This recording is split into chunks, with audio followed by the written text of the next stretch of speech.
What's up, YouTube? I'm here with and Facebook. What's up, YouTube and Facebook? This will be posted on both. ViperX122 here with Jonathan Vallejo. He's here showcasing his deck on Nectar, who won the box tournament last week at Xeno. So you know this was a week overdue. In case you missed the live stream, we got some footage of it. Just head to their channel. I'll post the link in the description below, and as well as their link on Facebook. So Vallejo, Nectar, first place. How you feel? Good. Happy, actually. Really happy. Alright, so let's go into the deck. Tell us your build. Tell us your thought process. What was the matchups like? Well, the matchups was pretty well. Like, I was basically definitely thinking about I was going to face nothing but Murakumo, so I practiced against that matchup a lot. So I made the deck just to revolve around Murakumo, and then because the deck is so solid, it was able to match up with every other deck. And supposedly the Shadow Paladin is my worst matchup, but because of the deck build, it doesn't hurt me as much. So it's pretty good. So let's see about the build. What about the build makes it so anti-meta also? Anti-meta? Well, I'll call it anti-meta until we see the build. So yeah. So well, what we got? You're gonna see why. So let's just start. This is the starter, obviously. I can't say more than that. 4 heal, because staple. 8 crit, staple, because it hits numbers and you want to rush with this deck. So crits wins games, and 4 draw, 4 PG draw, staples. I play 1 Rebecca. It's only good or situational when you do have a token and you need this for shield. You can Soul Blast and get it back. You don't need more than 1 because you barely use it, but when you do have it, it's worth it. So I play 1. 4 staple of Mirka. You know what she does, right? Soul Blast, gets the token in front of her, and she gets +3. Anything that's on top of her, she gets +3. So anything cold over gets +3. So it's definitely 4 up.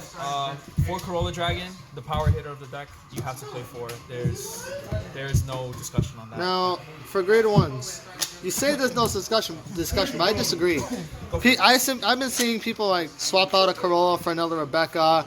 Yeah, obviously the Merca is staple at 4, but people have been swapping around between Corolla and Rebecca. So what happens when you need the second Rebecca in any case? Were there ever times you felt you needed a second Rebecca at all, like playing this deck since it came out? To be honest with you, no.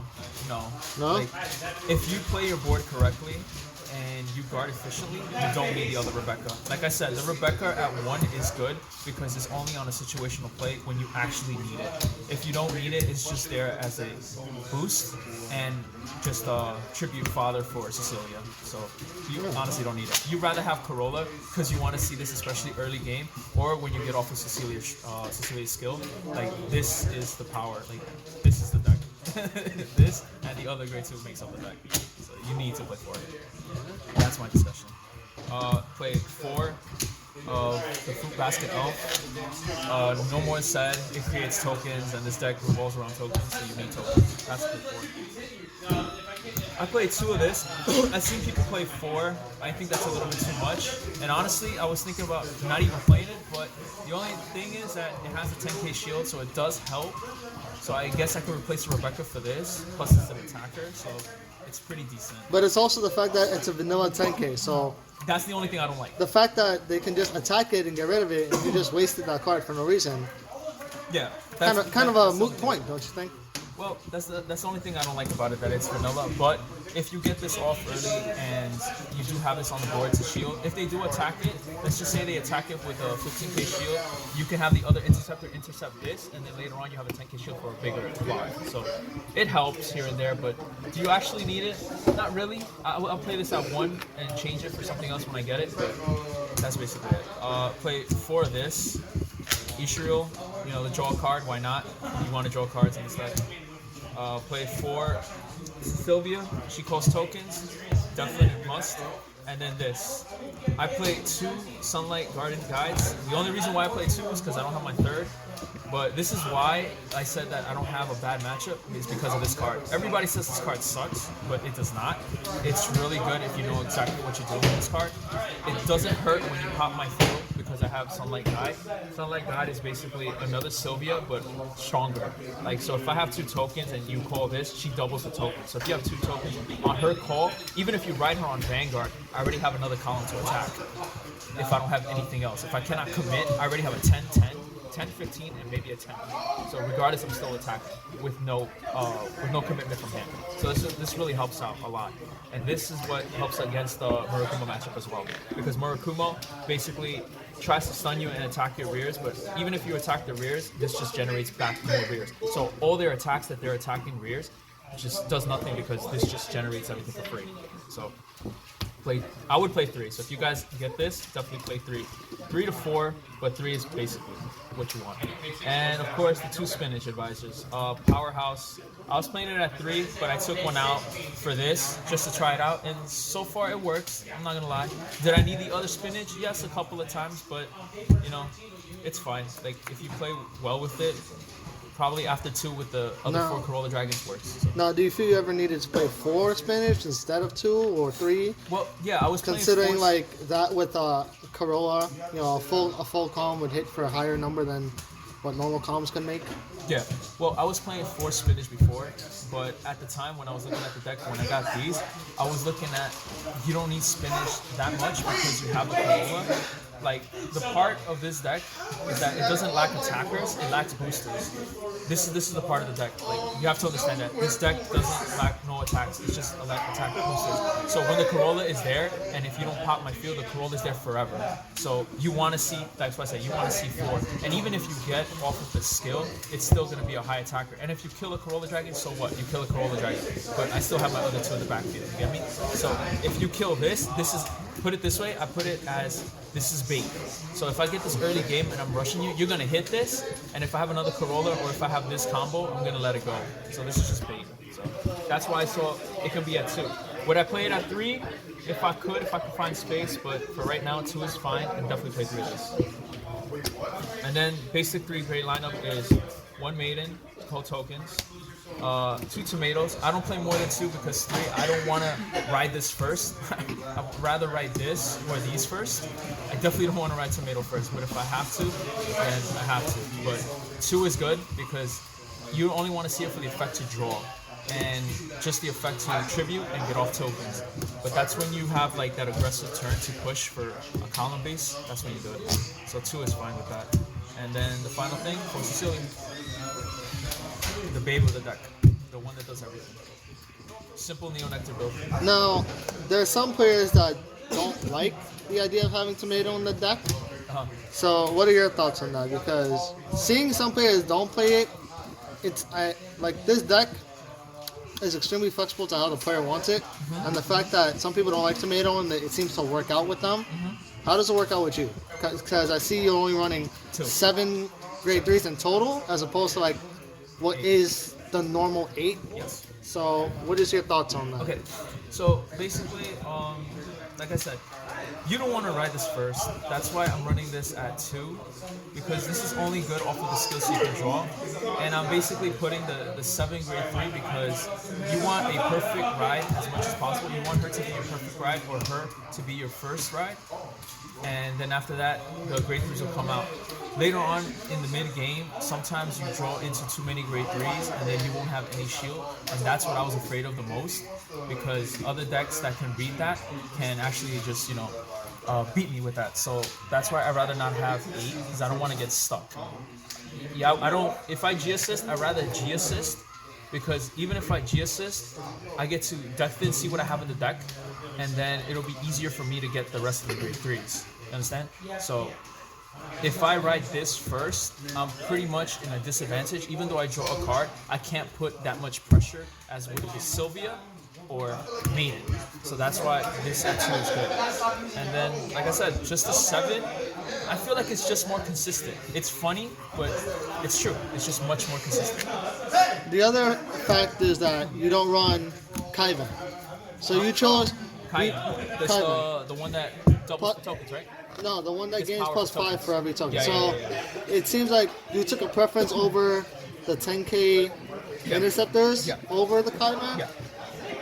But, again, being a vanilla card, it seems like Kaivan is a much better option, but at the same time, the way I see it is that it clogs your attackers at the same time. So, how do you go about, picking the pick and choose process on how you want your field to be? Okay, well, for Kaiden, even though I sacrificed power, I didn't feel like I hurt that much because I still had spinach, and like I said, the 4 Corvallis Dragon, which is the booster, would make up for that. But my thought process was that, okay, Kaiden, even though it comes out to be a strong column, it could potentially hit on the first ride if you're on grade 2 and you have the tokens. If you have all your tokens out, it can potentially hit for 35 without a trigger. So yes, it's strong. Yes, it's like deal 1 damage for sure. But after that, it's pointless. Like, it's vanilla. It doesn't do anything. So I might as well have a vanilla that's already a vanilla that can still push a number with force marker, but at the same time have higher shield than a Kaiden. So I can just intercept with 1 instead of intercepting with 2 Kaiden. So instead of losing 2 cards, I just lose 1. So that's my thought process on that. Like, Now, it's better to have shield. Alright, I see your point there. So now my question is this. With the upcoming meta, how are you going to deal with decks that control the field? As in, you said earlier that Shadows, they say Shadow is a hard matchup for you because, they can burn down your field. But compared to decks like Narukami, who can get rid of the front row, not as effective, but I'm going to lean more towards Kagero since that's coming out in the near future. Yeah. How do you plan to deal with that considering it can literally wipe out your field with just 1 turn and you have nothing for Cecilia to get rid of? You have to constantly waste cards from your hand just to get off Cecilia, and it seems like you're going to have a harder time against that particular matchup than any other matchup. So, how do you go about beating it? Very simple. Don't play the deck. Neo Nectar is not a one-hit wonder, but it's just basically a meta deck. It's basically a format deck. That's what I call it. It's just there for the time being. After this, I'm definitely going to play another deck. I'm going to play Bermuda, actually, because Bermuda is going to be the best deck. And yeah, I mean, to all the players that love Neo Nectar and want to continue to play, you mess around with this deck as much as you can, but Kagero and everything else is just gonna be way too fast. Like right now, this is the fastest deck because of the promo. It helps out a lot. It's the strongest force clan because it's the most consistent to search and hit power. But after that, it's just gonna die out. Like that's why I said it's just a format deck. So if you want to win right now, this is the deck to play. For later on in the future, I would say invest in Bermuda or Kagero. Even though we finally saw what the great says, and it kind of is really bad, but you still have Waterfall, so Waterfall makes up for it. So that's it. Well, thank you for your insight. Thank you for your time. And we'll catch you when we catch you next regionals. I also want to make one last shout out. I did promise Kevin I was going to do this because I don't want Kevin to feel some type of way. As you saw in the stream, I did beat him the first round because that was our feature match. But we didn't get to play the last match because it was too late. And he was humble enough to give me the win, which is fine because he just wanted something. But we got the same thing out of it. Like we just basically split the prize. But he gave me the opportunity to show my deck list because I had the promos. So yeah, that was basically it. So big ups to Kevin. Thanks for being humble and everything. But yeah, that's about it. Anything else? And then all shout outs, to everybody that has been with me through day 1. Jason, Sock, Ray, everybody that you guys are. Thank you for everything. Thank you for showing me how to play, how to be consistent and everything. And without you guys, I wouldn't be here. All right. That's it. All right. Thank you for your time, and we'll see you whenever we see you. Thanks. Peace out, guys. Peace out.